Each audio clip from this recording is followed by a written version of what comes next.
Kyle Klingman with Track Wrestling for a special interview with TJ Miller. He is the head wrestling coach at Loras College. You went into the Division III NCAA Championships as the #1 ranked team in the nation. Of course, it got canceled, but your circumstances were a little bit different than D1's because you guys were actually there in Cedar Rapids. You were warming up. You thought you were going to go. And just from my perspective, I was watching ESPN. I was seeing it unfold, and I know that your dad, Jim Miller, who coached Wartburg the 10 NCAA Championships, had already gone down. And I was kind of playing it safe a little bit, saying I don't want to go down quite yet. But were you optimistic that this was actually going to get pulled off?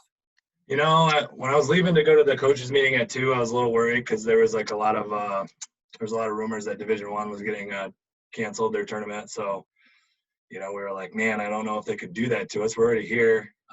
We went to the meeting. It was a go, you know, when we left the meeting, and the meeting was probably an hour or so. And, you know, I think it was right around 3:30.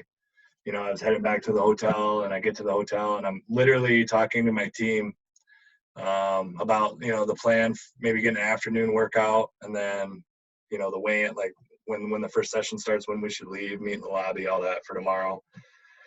And I could just tell, I don't know if it was Kittleson or Coach Jono, just like their faces dropped. They were kind of looking at their phone, and, you know, we kind of told the guys to leave for a second while we talked. And I mean, I got the mass text that they sent, I think, all the coaches, and I brought them right back in and, you know, told them. It was like telling them like someone really close to them maybe passed away. Like that was almost like, I don't know how to, I mean, that was like just the feeling, you know, there was a lot of tears. It was definitely a sorrow moment. And when you have to break it to them, are you nervous having to make that pitch, make that call that, hey, this is getting canceled? What's the feeling in your belly at that time? I mean, they better hear it from me than, you know, get on Twitter and see it. And it was like I was in denial too. You know, there was like a moment where it was like, man, this is not real. And nothing could prepare you for the moment, you know. And it was just like, you know, I just told them, you know, I was just not gonna let them find out, you know, leaving the hotel room and then getting on their phone. So I might as well just tell them right there. I had them all there, and yeah, it was hard. It was literally like one of the hardest things I've ever done. Your quote when we spoke right after was, you just wish that time would have just sped up and just got that blowing.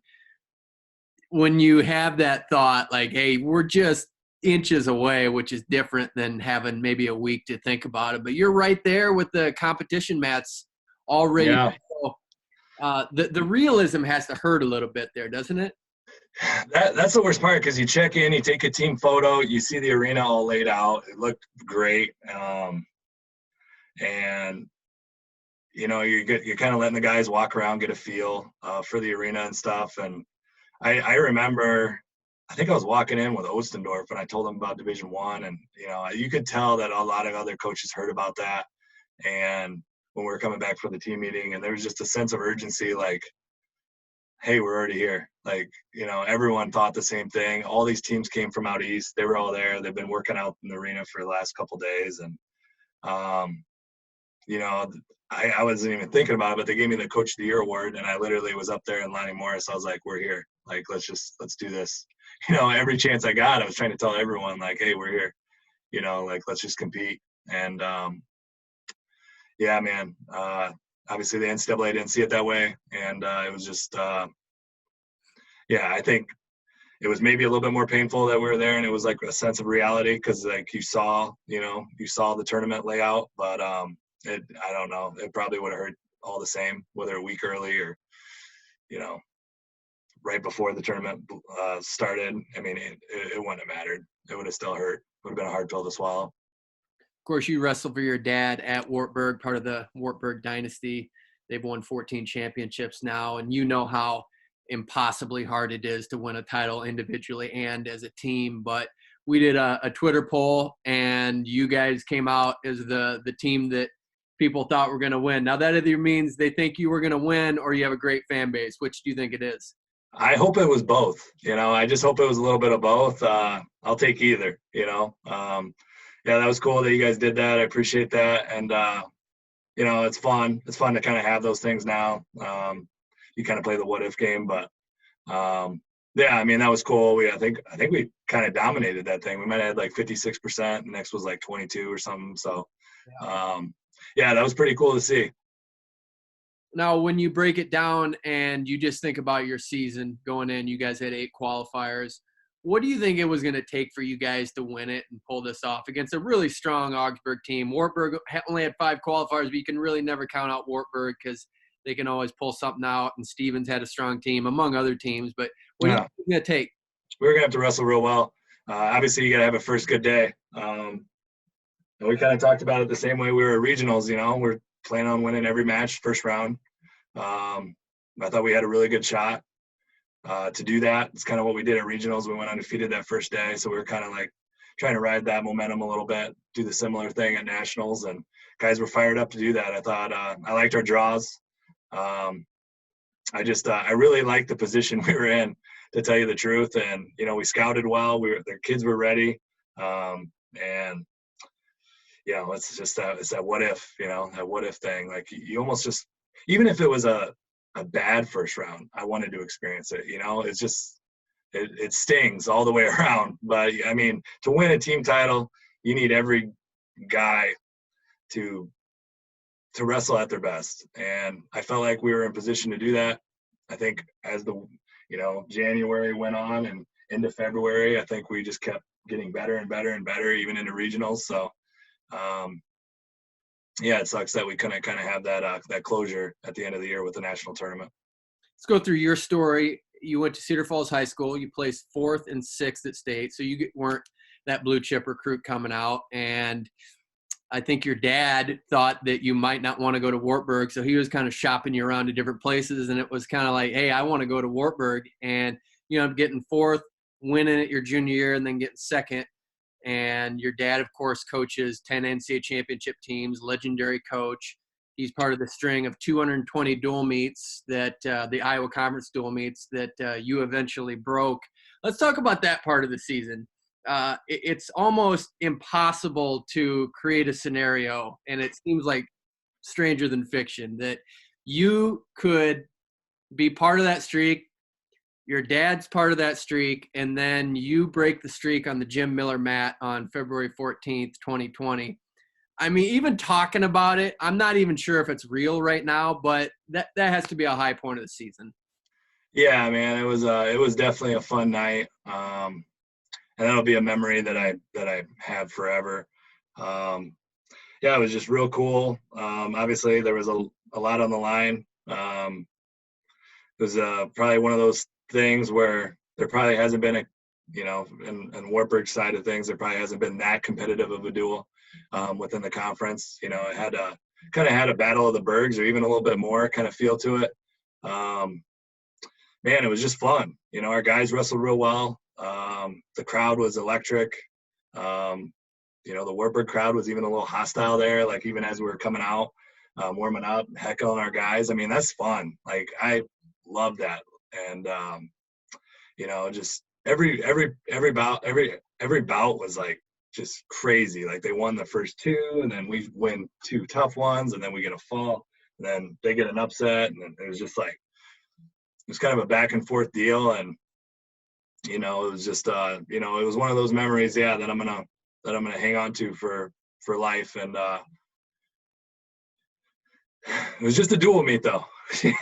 It was. The way you put it, though, it sounds like, yeah, it's almost like a script. Like, you can't make it up, but you can't make it up. And it was cool. It was cool, man. And I remember I was at the 25P party, and I got heckled a little bit. And there's some people that were heckling me, and I was like, man, they're not making it to 30. You know, that was I never told anyone that, but that was in my own head. And you know, I mean, it was a fun duel. It was a good duel. So, do you remember how old you were when the streak started? I think you were what? 7 years old. Yep. I mean, do you remember as a kid that streak going on, or what was your memory of the streak? When I was young, I mean, they didn't talk about the streak until they got close to like 10. I don't even think anyone ever brought up a streak until they got to like 8, maybe. 8 or 9, and Chris O'Rear like he was a heavyweight All-American from Tennessee for my father. He promised my dad that you got to throw him a party when they get to 10.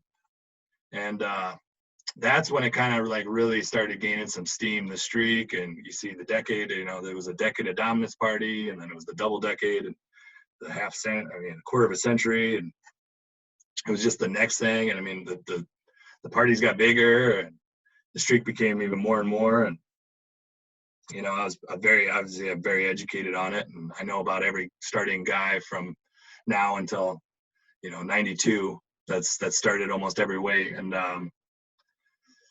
it was one of those things where I don't know if maybe the other conference schools weren't educated on all that, and I educated my guys on it. And I think it kind of, I don't know if it drove them, but, it was just,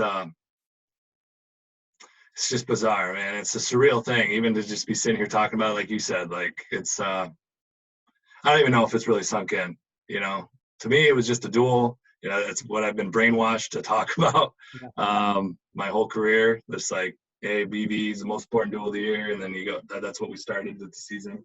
And it was on to the next one. And, but yeah, I mean, it's a good story for the fans and the media for sure. And here's why it's kind of surreal too. So of course we mentioned you do it on the Jim Miller mat at Wartburg. You went to Wartburg, all of those things. But let's just also add the component that there's only been 3 families that have a father-son that have won NCAA championships. That's the Christophs, that is the Pearies, and that's the Millers. So you're the only cross Division I. Your dad won 2 Division II titles, and of course you won in 2007. But the history that you guys could make, there's never been a father-son coach an NCAA championship team. And so when you think about that history, not saying that you would have done it this year, but that also has to be something that might add to the story as well. I didn't know that. Like, you just told me that now, like, that I didn't know that there was never a father-son that I just never thought of that. You always ask me these crazy questions, but I mean, that would be cool. That would be cool to be the only father-son combo, to do it. I'm very lucky, that I have a father like the one I have. I mean, I'm sure it would be a proud moment for him if that ever happened. I'm going to be doing this for a while, so hopefully time's on my side and I get to get a lot more opportunities to try to win one of those. But I mean, at the end of the day, I'm just taking all the lessons that he told all of his athletes. Fight, do it anyway. Don't make excuses, don't blame others.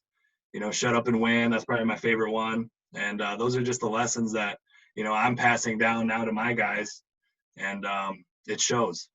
I think it just shows. Plus, I just got an amazing assistant coaching staff as well. That helps too. Well, he jumped into your arms when you won a title. Do you think the roles will reverse if that ever happens? Do you think you'll jump into his? And do you think he could? I doubt it.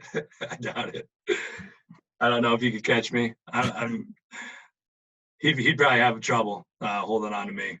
Yeah. I'm a heavyweight now. I'm not a 97 pounder. I'm over 97.1. So I'm tipping the scale. We got to make sure we bring this up because you beat Jon Jones, man. You're the champion. You love that stat. I do. You love that stat. Man, I can't help it. I root for that guy. Because then, he'll win and I'll joke around with my team. Like, I'm the baddest. I'm still 1-0 MMA with Jon Jones. But I am 1-0 against him in wrestling. But in the cage, unfortunately, he'd probably kick me upside my head. And then, I wouldn't even see it coming. This is cool because we got a video call. You can actually show what you did. You did the broken sign, right? I mean, that's what you did. You did the snap. Apparently. I don't know if that's like a myth or whatever, that I broke bones before Cormier came up with it. But I don't know. It wouldn't surprise me if I did. You'll have to ask. I mean, my dad, I've done that before, and he's got pretty hot. So you have to ask him. He'd probably remember that. If I did that, he'd probably, eat my lunch over in the corner of the gymnasium. So. And with this, how have you built such a great fan base? Obviously everyone loves a winner, but the thing was, like, we already kind of had one when I came up here on a visit, and then we got into the golf outing. and I was associate head coach under Randy Stewart. I could just tell that there was a real passion just for the love of Loras wrestling and Loras College. And it wasn't just the wrestlers, like, and then it became more apparent at homecoming when, I'm telling you, I've never been to a small school like this where the homecoming was just this flooded by alumni. And I knew that, like, wow, if we start winning, like, people are going to really jump on board here. And that's just kind of how it's went, you know. If you build it, they will come. You know, we started winning, and people just kept hopping on board. Our dual meets became more packed, and there just became a huge following. It's been great. It's been a lot of fun, and you know, it makes our dual meets just an awesome atmosphere to compete at. Field of Dreams is just down the road from you. You're taking the team out there for a little bonding? Haven't done that, but that's a good idea. I was trying to get some tickets to that game that's supposed to happen this summer with the White Sox Yankees, but yeah, I don't know. I got some people working on it, some Chicago people. We'll see what happens. But yeah, I've been out there a few times.